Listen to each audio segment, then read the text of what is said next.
Spring Veggie Quiche with sweet potato crust. Start by preheating the oven to 200 degrees Celsius. Grease a 24cm fluted quiche dish. Use a vegetable peeler to peel the sweet potatoes. Cut them crossways using a mandolin or sharp knife. Place the sweet potato in a large bowl and drizzle over half the oil and season with salt and pepper. Then toss to coat.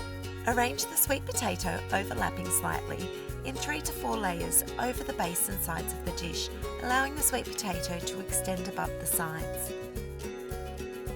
Place the dish on a baking tray and bake for 20 minutes or until the sweet potato is tender. Reduce the oven temperature to 160 degrees Celsius. Meanwhile, heat the remaining oil in a medium frying pan over medium heat.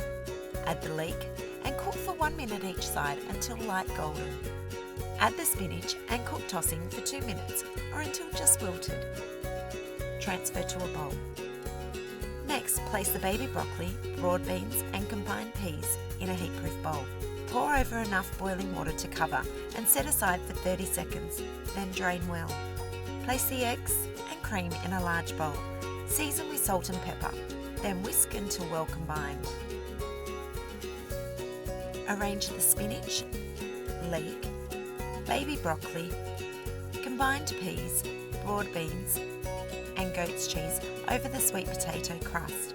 Pour over the egg mixture and pop in the oven to bake for 30 to 35 minutes or until the egg mixture is just set and the sweet potato crust is golden brown.